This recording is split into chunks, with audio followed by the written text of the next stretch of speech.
which is the development directly to the north of this, where that cul-de-sac is being extended. And Ravinia Fifth, which is directly to the west, came in at 3.61 net acres. This application right now is showing about 3.9. Once we finalize it, I would expect it probably ends up a little bit over 4.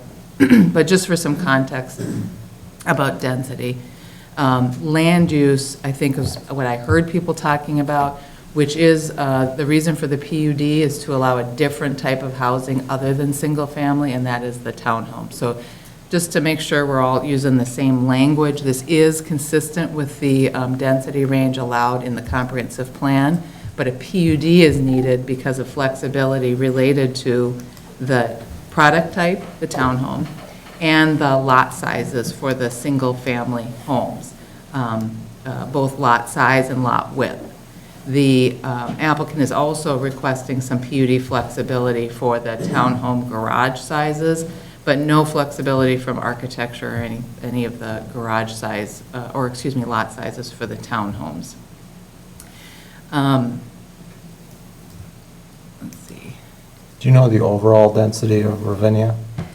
Did not do the math, I'm sorry, I should have. My guess is it probably ends up on the upper 3s. Yeah.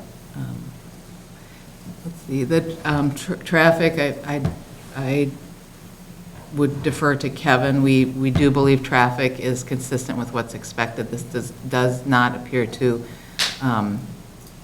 create a significant issue, but it does require this developer to participate in the Hackamore improvements, and there'd be a cost that they would need to participate in related to turn lanes and other improvements to Hackamore. Mr. Mayor. Kendra, do we already have money in the kitty for Hackamore from other things going on as far as the city goes? Yeah, if I do my math, we've got a significant amount there. Yeah, Kevin could answer that better than I about what the status of that is. Okay, first of all, just for the record, I don't know where the $500,000 number was that people were floating out here tonight. I don't know if it was told at a public hearing, but I don't believe it. I was trying to glance through the memo. I don't believe that was ever in writing. So just to say that number, I don't know where it came from. It hasn't been determined what that is. So what the report says is there's certain improvements that are the result of the impacts from the development are the responsibility of the developer. And so that's really what the conditions are that are in front of you. So there's no amount been designated towards an improvement. If we do a larger improvement project, we could potentially have a conversation with the development to do that, or they could do the improvements as a separate project. So that's a future conversation. So I just want to set the table there. Real quick on the COVID kind of influence to the feasibility study, that was factored in to the best extent possible by our engineering professionals. So we didn't dismiss the fact that we've gone through COVID the last 2 years. We updated our feasibility study from the Eagle Brook site to this site. So we haven't, we've done the process throughout, and you relied on our engineering professionals for those recommendations. So yes, there would be improvements necessary to Hackamore Road with this project, and those are outlined in the report. In terms of the item later on in the council for the overall funding of Hackamore Road, what's really in the, we have certain pockets of money. We've pursued some grant funding through the LRIP. We're pursuing grants from Hennepin County. Medina has some contributions from, I believe, Pulte on the south side of the road for development there. We have some improvements with the Lennar-Tavera project. So we don't have the project fully funded. We'll talk about that later today. Okay. There's some gaps there to do the entire project. So with that, I'll kind of pause because we'll be talking about that more later. Does that answer you for this moment? Yep, I just thank you for the clarification. And then, if I may, stormwater, sewer, city water, where is all of that coming from for here? The last person that spoke his concerns. This is taken care of, and we've already got things in place for a considerable amount of the rest of the city as far as the municipal land and such. Sure, yeah, this property is kind of at the top end of the hill for the sub-watershed for the sewer.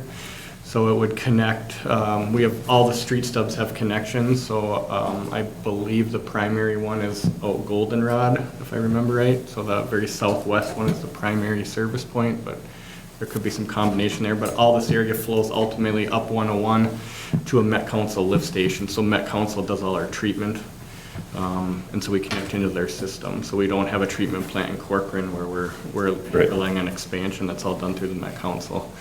In terms of water, water is also stubbed at all the existing street connections.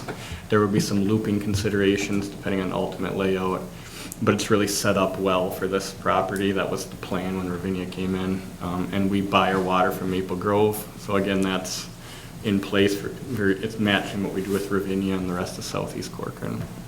Stormwater is handled through our rules and the watershed rules. We do have conditions in there for some of the stormwater treatment for the Hackmore Road improvement to be handled within the site, because it's a low-lying area, that's where it's most efficient. So that's another important part to know that we are hoping to treat the stormwater in this location. So those are the three primary, other than transportation, those are the four primary infrastructure components to any development. Thank you. So there's one more comment, and then I can quickly wrap up. There's a last question about what happens if this is denied and somebody comes in and asks for a gas station or something. This applicant, this landowner, has a purchase agreement with the developer, and any landowner or developer can ask the city to rezone property, including to a PUD. A landowner could ask the city to re-guide and rezone a property to commercial, but we would go through this same process of a public hearing and go through the analysis. This particular applicant is asking for a planned unit development. The city, that's a rezoning, and the city has a lot of discretion when reviewing a rezoning. You look to see, is it compatible with the land use? And I think it is compatible with the land use density, but you certainly need to review the requested PUD flexibility, which we went through, and what the applicant is proposing that you're getting in exchange for that flexibility, and determine whether you think this particular use is appropriate on this site. You have discretion. This is not inconsistent with the comprehensive plan, in my opinion, relative to the land use density that is required in the low-density residential. But there may be other components of the plan that you have concerns about. So as part of a PUD, certainly the applicant has submitted a proposal. The staff report tries to outline issues. We've attached conditions to ensure compliance with the city code, but there are policy issues that the council can certainly modify to change the plan and recommend approval as drafted as a starting place, or recommend denial. Again, it's a rezoning. You have a high level of discretion with this application, but the land use designation is not the reason for denial. So I think that's a summary, and you've read all the detail, but happy to answer any other questions. Perfect, thank you. I have one more question. Yeah. Thank you for the density data on the adjacent properties. I assume those were net after development? Correct. Do you happen to have the Well- numbers from when those were The submitted? preliminary plat numbers, these are, just to be clear, not after development, but at final plat. Yeah. I do not, but as you talk, I can look and see if I can track down the 2014 estimate of density Okay, for thank you. Ravinia as a whole. Anything else in the time being for staff, or do we want to hear, I don't know, Paul, if you have some? I'm on the applicant here.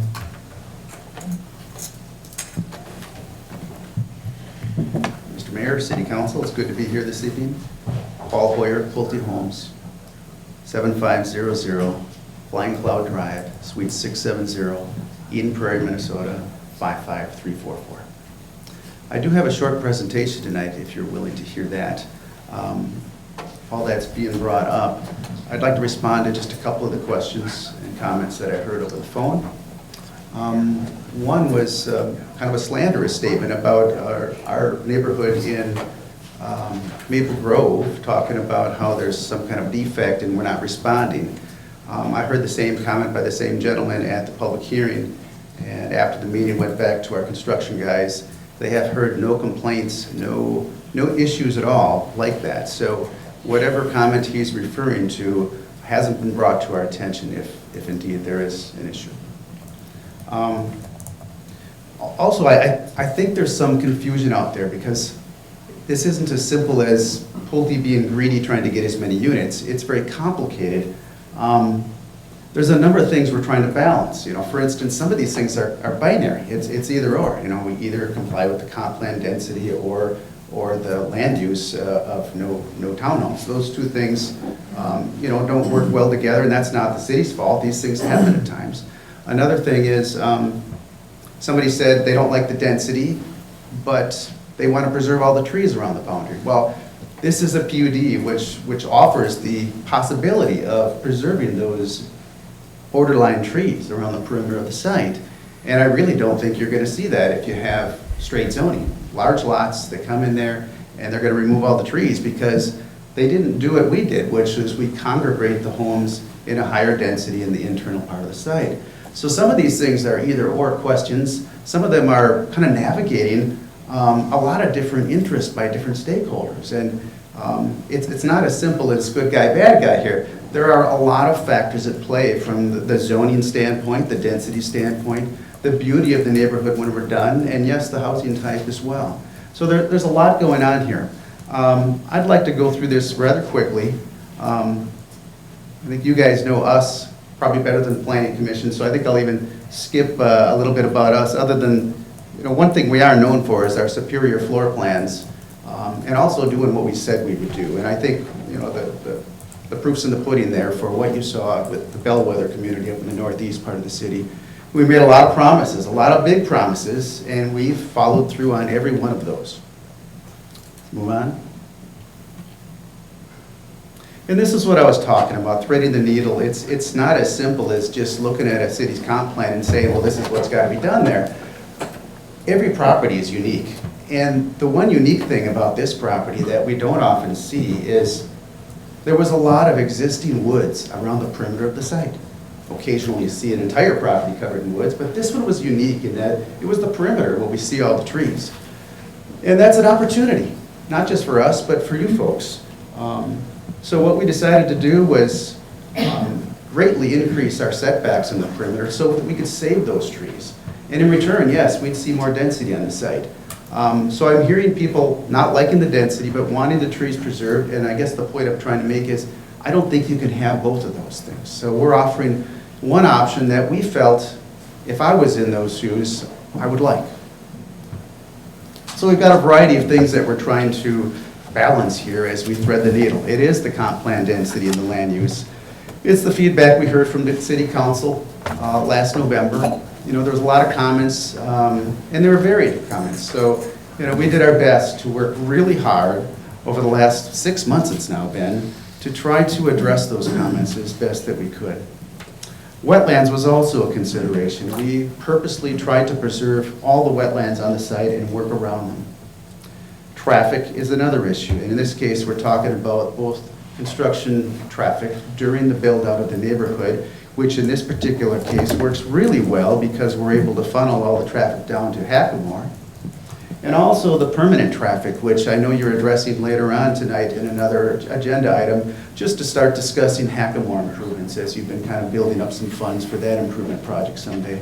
And also related to that, I know there's been conversations with the county about signalization of that intersection 101 and Hackamore. And one thing that's a little counterintuitive is sometimes it takes more traffic until you actually get that improvement, because there are rules for signals. You can't just put them in because people cry for it. There are warrants, they call it. So you actually have to meet these warrants of traffic, safety issues primarily, before you actually can put a traffic signal in. So I know it's kind of counterintuitive, but it's true. Sometimes more traffic is the way to get the traffic signal in place to make it more safe. And of course, balancing the needs and desires of the neighbors, and I know sometimes that those are varied as well. If I lived on Larkspur, I certainly wouldn't want this neighborhood to happen right now either. I totally understand that. And existing trees, which I think are one of the key things that we focused on in this site plan. Go ahead. So just quickly, that what we heard last November from the city council, there's a lot of comments, so don't get me wrong, I don't think we covered everything, but the big takeaways that we took to try to improve the plan were these things. Move the townhomes away from Hackamore to better shield them or hide them from view. There was some discussion of, this is the entrance to the city of Corcoran. We'd rather not have townhomes right there up close to Hackamore and readily visible. So we pushed them back into the center of the area. We put some single-family homes really between the townhomes at Hackamore, and we added a lot of trees along the north side of Hackamore to add more buffer there. We worked hard to move this northwest cul-de-sac further east. I can't say we had a lot of room to move it, but we did move it another 4 or 5 feet to the east to get a little bit more buffer in that area. Number 3, we verified that the existing trees to the northwest will remain. And that area we're talking about is kind of on the northern boundary, but on the far western edge. I know there's some homes quite a ways to the north of that open space, just north of this area. And there are questions about, will all those trees be removed? And some of the trees definitely on this site would be removed because they're necessary because of the grades and drainage. But we did verify that there are a fair amount of trees just north of this property line that will still act as a good buffer for those folks. Next. I talked about this already. We can arrange for the construction traffic to come from Hackamore, which I think is very helpful. And the last thing we heard about was in that northeast cul-de-sac, a question about the architecture of our homes compared to the Lennar homes and trying to make an effort to make those work together. It's too early to tell you more about that. At the final plat stage, we'd be happy to bring in some architecture and show you exactly what their architecture looks like and what we propose. But the idea is we would pick and choose some of our architecture, our elevations, and some of the features on the fronts of our home to try to better match or guide some consistency in that area. Next. There's a large amount of open space on this site, greater than normal, and there are a lot of reasons for it, and there's different ways you can calculate open space. But the bottom line is there is a lot of open space, and that's another important criteria as we put this site plan together. Go ahead. And again, this is the big focus that we had. All those green dots are existing trees that are over 8 inches in diameter. They're called significant trees in the city's code. And we worked very hard to preserve as many of these as possible. And we focused particularly hard on the perimeters, along 101, along Hackamore, and along the west property line. And it turns out that there's 433 significant trees on the site that we are going to preserve. We only inventoried the 8-inch in diameter. We're certain there are a lot more trees out there that we're preserving, as well as shrubs around the perimeter. It may be 1,500 trees, I can only guess, but 433 of those trees being preserved are 8 inches in diameter or greater. Under a straight zoning scenario, I know that many of these trees would not be preserved because we're congregating our homes into the central area intentionally, and one of the reasons is so that we can preserve those trees on the perimeter. Next. Just quick examples. I'll go through this quickly, but this is just a blow-up of the 101 area. Again, all the green trees there are the ones that we're preserving. Next. And this shows the setbacks too. So along with preserving the trees, in order to preserve the trees, what we did is we pushed the homes further into the site.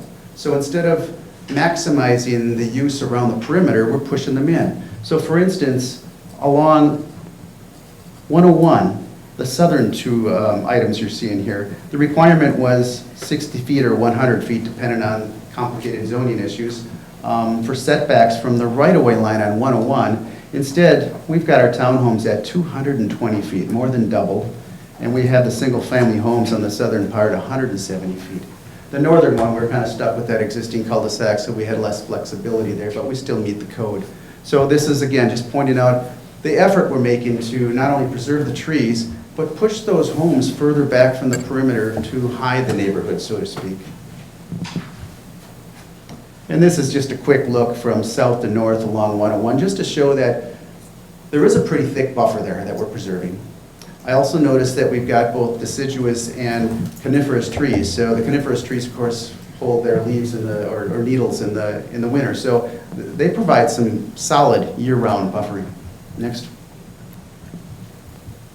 Looking at Hackamore, the same kind of situation. We have less preserved trees on the east side here, and that's where you'll notice on our landscape plan we have a lot more plantings, but we're making a heck of an effort to save all these trees along the west side of Hackamore. Next. And the setbacks, similarly, again, enormous. On the single-family area, the requirement is 30 feet, and we're varying from 39 to 60. But even more impressive here is the townhomes and single-family homes on the left side, the west side. The requirement is a 30-foot setback, and we're at 238 to 287 feet.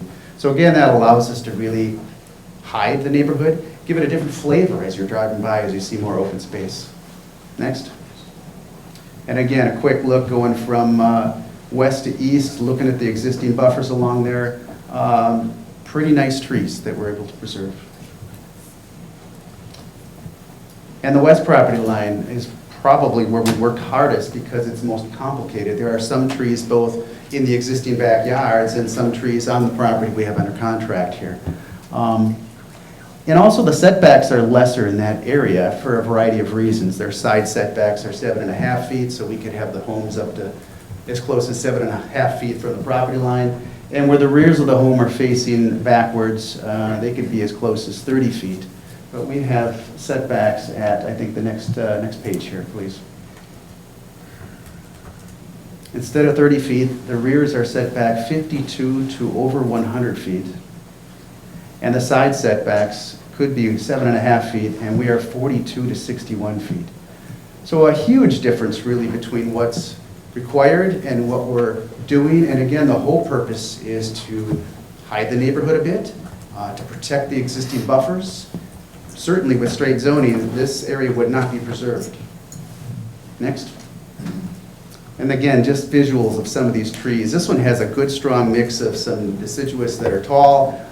You'll notice on our landscape plan, we recognize that the deciduous trees won't provide a great buffer now or in themselves in the winter. So we have a number of coniferous trees that we'd be planting kind of lower so that even in the summer where you might have leaves on the deciduous trees providing a good buffer up above, we're providing a buffer down below that we're adding on the backs of our lots for coniferous trees. Next. And this shows the additional conifer trees that we'll be planting, especially in those areas that we felt the buffer wasn't strong enough. Next. Townhomes get a bad name, and I'm thinking back to the townhomes from the 80s and 90s. They all looked the same. The floor plans were the same. There was no options for the buyers. Townhomes nowadays have changed. These townhomes, for instance, 30% of our buyers are empty nesters. They're people that are downsizing from their house. Maybe not downsizing even, some of these are fairly large. There are options, structural options, where they can extend the rears of their homes with a sunroom. And that goes forward to the second floor where they expand their bedroom too. Because of that, we see a greater range in pricing for these homes. So for instance, for the single family homes, we might be seeing $500,000 to $600,000 for the values of the homes. Bigger range for the townhomes. These will range probably from $400,000, $410,000 to possibly $650,000. So some of these homes are going to be more expensive than the single family homes because of some of the options that are available on the modern townhomes. So they're not cheap townhomes. Although these don't show much stone on them, we recognize that your ordinance requirements is 25% stone around the entire exterior of our townhomes. We're providing 30 to 35%. The density dilemma, we've talked a little bit about that. I don't think we need to belabor it, but this is what it took to meet the comp plan density. No, it does not meet the land use requirements. So those two things have a bit of a contradiction, and you really can't comply with both of them. Next. We did do some calculations as well as Councilmember Barenkamp, and came to a similar conclusion, which was if we had all single-family lots of kind of the standard size, we'd be at a density of about 1.9 units per acre, well below the 3 to 5 units per acre that the Met Council is really striving for. Next. And to wrap it all up, this is a PUD benefit game where we try to understand how do we thread the needle and what are the benefits to us and to the city. Every time I sit down, I think of a different list, but let's just run through these really quickly. I mean, the real big thing that we're doing here is obviously trying to preserve the trees on the perimeter. I mean, that's number one that stands well above everything else and that otherwise can't be done if you're not having a PUD here. The next one is the perimeter setbacks. And they go hand in hand, really, to how this neighborhood is going to be looked at from the perimeter. So imagine driving down 101 or Hackamore. A straight zoning and a PUD are going to look different. You are going to see more hidden homes. I should put it the other way. You'll see the homes less, really, with a PUD type scenario where you're preserving these perimeters and you're having greater setbacks. Now, those are really the primary two that we're talking about here. But we've got a handful of others of lesser importance. Go on.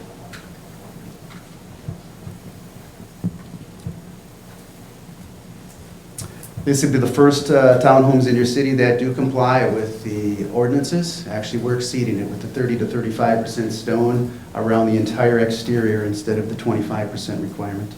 Next. And a handful of lesser issues, preserving the wetlands, excuse me, the massive open space that we've incorporated into the site, planting additional trees to strengthen the buffers, and those are primarily in the holes along the west property line and along Hackamore, particularly along the east side where there aren't that many trees right now. And finally, meeting the comp plan density, of course. So again, it's very complicated. There's a lot of different things we're trying to balance here and try to satisfy a number of different goals by different stakeholders. We feel that the changes we've made between the concept plan review and today, are a really good effort at balancing all those competing goals. And we feel really good about where it ended up. Next, I think that's the end, isn't it? Oh, I guess we've got more here. How about that? Yeah, there have been talk in the past of a couple things. First of all, a trail along Hackamore. If there's a desire by the city, we're certainly willing to grant an easement at no cost for that trail to weave through trees outside of the right-of-way of Hackamore.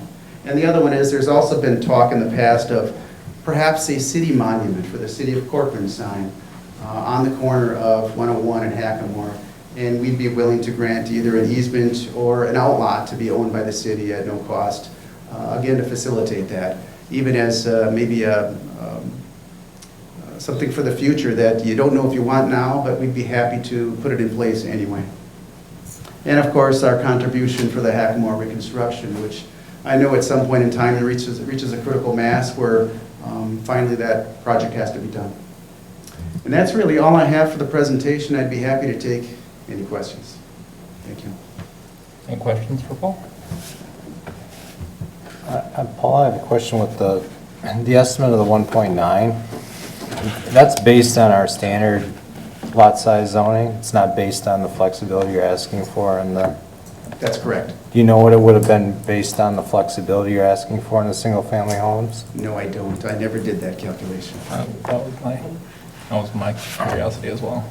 And then I noticed with the townhomes along Larkspur, there's no off-street parking. I think we require 1 unit per, or 1 parking space per 5 units. Sounds right. Mr. Mayor, I think I can address that question. So as a whole, right now, it complies. We actually have more parking stalls than required. What we did along Larkspur was we're creating an extra bay, separate parking area, so that it doesn't disrupt the traffic. How do you have more? I only counted 11 off-street parking spots. Yeah, I didn't think there was enough either. I think the requirement for 85 units is 17. So the reason I think he's saying that he has more and why our staff report said they met it is because they have 11 off-street parking in the internal, but then they also have the bump-out parking on Larkspur. So it's not on-street parking, it's like the parking we created at Wildflower Park in Ravinia, so that it is a full row of parking on the east side of Larkspur. Which you wouldn't have, if that wasn't there, we would do on-street parking on the west side of Larkspur, which would only get a couple of parking stalls between those townhome units. So that's why we felt it was met.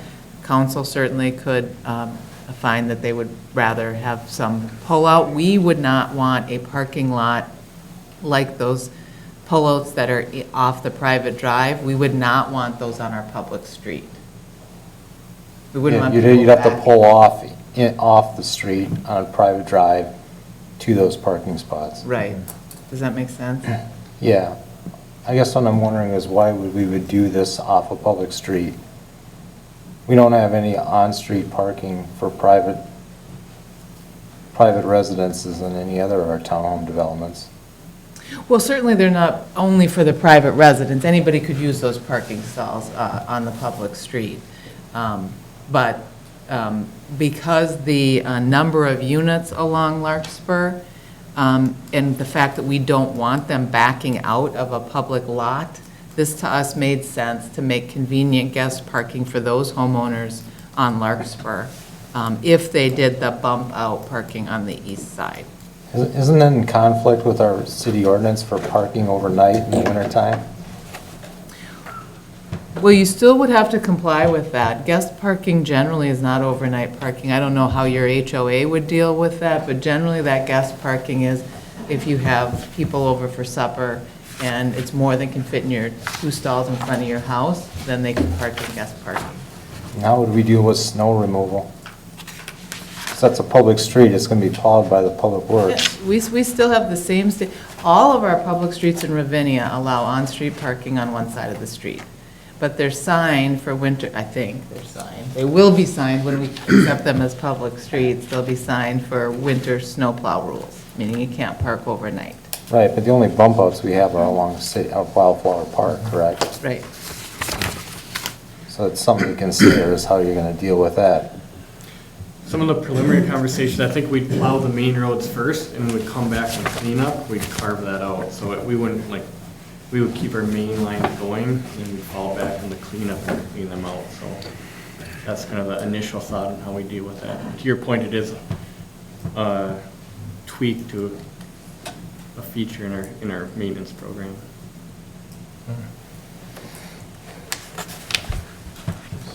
Good point. Kendra, did you have any of those numbers? The Ravinia? Yeah. Yeah, so I did go back, thank you, Mr. Mayor, and pull the 2014 staff report for the Ravinia preliminary plat. At the time, the pre-development net density, or pre-development net density was estimated at 2.85 units per acre. And as I said, all of those units have come in, phases have come in at over 3. Gotcha, thank you. Can I ask Yep. on that? And I'm trying not to upset any more people. Again, I'll apologize for what I did prior. If this would have been part of Lennar, and you factored in that 1.8, 1.9, 2.1 on this being all single-family homes, the overall Lennar project would have been 3 point something as far as the whole, all phases, everything. It would have fit then as all single-family homes. Yeah. You know what I'm trying to say? Yeah, I Kendra? think if this had been phase 16 of Ravinia, what would it, I think you're asking what would. Yeah, I mean, to explain to the folks that want lower density, single-family homes, clear-cut the woods, all of those things, there was a breakdown there.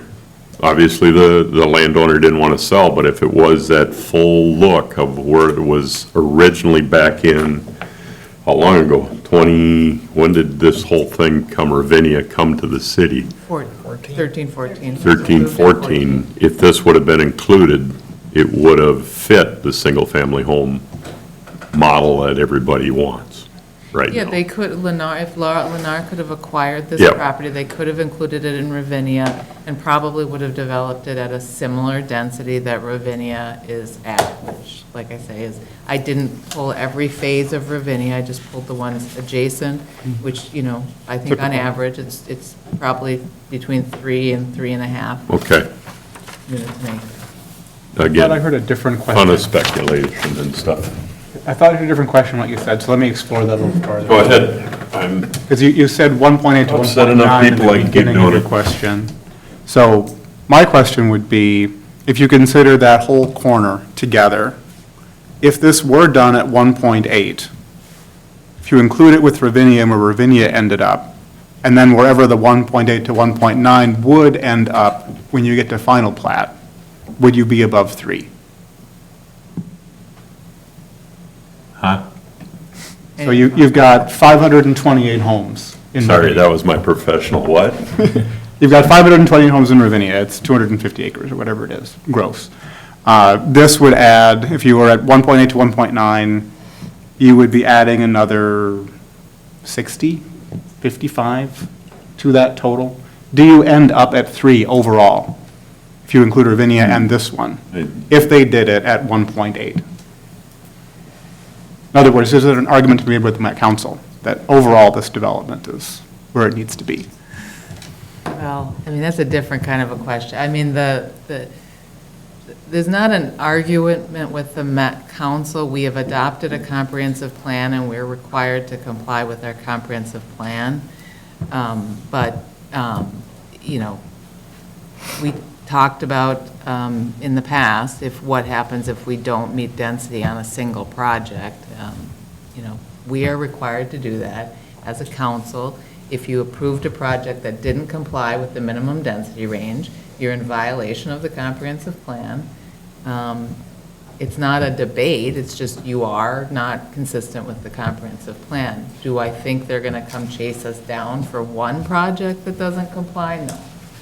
You run the risk, if you do it consistently, of being sued like Lake Elmo was, but you could probably suspect that they're not going to track us down. They'll yell at Natalie when she does her annual report and say, what happened? But you can't say, well, it's okay that this one's less because we're meeting as a city, we're meeting our 3 units per acre. I mean, it doesn't, I opened another can of worms, I apologize. I just, for the interest of, and I probably should have shut up, if this would have been an entire Ravinia project, it would have came in on the 3-point-some odd units per acre if it was all Ravinia. yeah, So- I mean, I think the point is Ravinia, you know, did a PUD, they asked for a lot of flexibility and they Yeah. got it. This developer's doing it, but each PUD is different, and you need to look at the uniqueness of the PUD. I just, in terms of the density, this is consistent with the comprehensive plan, but that, the council could find that this still isn't the right plan for the site. But the density should be, if we're going to follow our comprehensive plan, 3 to 5 units per acre, regardless of product type. Thank you. Yeah, I think my follow-up would be, I guess, I think you mentioned the 1.9. It seems like there's, the binary that you discussed is not necessarily the case. There seems like there's, to me, a lot of middle ground between what's proposed and what straight zoning would necessarily be with 80-foot lots. The majority of the proposal is 50-foot lots with townhomes, and I feel like there is quite a bit of mix in there. And then we talk about the tree preservation. I just feel like there's a lot of middle ground that maybe isn't explored. I don't know if you had any comments on Mr. Mayor, what you're saying is true, of course. there are a lot of things in between the straight zoning that we've seen in other areas and what we're proposing here tonight in terms of lot sizes and those density, those sorts of things. My apologies, I was really just talking about the tree preservation. Gotcha. And I think the important point there is with straight zoning, you're likely to get a lot less tree preservation than with a PUD. Gotcha. Makes sense, thank you. Yeah, I think part of the reason I bring it up is trying to be cognizant of the planning commission's conversation. I think this is along the same lines. Corinne, feel free to correct me, or if you want to add anything. But it kind of seemed like the conversation was a lot about the extent of some of the requests, and the townhome, housing type as well as the lot sizes. And it seemed like the planning commission was, I believe the recommendation was 3-to-1 to deny. But I don't know if you had any additional comments you wanted to add to that where the planning commission was on. It seemed like it was about the extent of some of the requests. Yeah, it was. Thank you, Mr. Mayor. Also, it was the extent of the request, and then as well with the rezoning was, I think, just kind of one of the larger concerns but then, I'm sorry, what I will back up and say is that Chair Jacobs did vote in favor, because he did say there was a place for it. I think overall there have been some comments made that if the density could be lowered overall, I think that it was 3.9. There's some room, it seems like, to still come in closer to 3 and meet the density requirements. But that option wasn't part of the discussion of the resolution, so that was denied. Gotcha. Thank you. Interesting look. I was there. Oh, She said it gotcha. very, very well. Gotcha. So- Perfect. So yeah, I mean, I guess that's my biggest concern is the jump to this level of the requests. The townhouse usage, and I get that it fits the overall density. We've had extensive conversation on that tonight. But I think it's the housing style, and the extent of it, along with the 50-foot lots, that just it's quite a bit to me. I think there are, some well thought out thoughts, some well thought out parts of it with the tree preservation, and I think that's obviously what we'd like to strive to maximize those parts and maybe find a area where there's more reasonable accommodation of some of the lot sizes and the housing type issue would be my thought on it.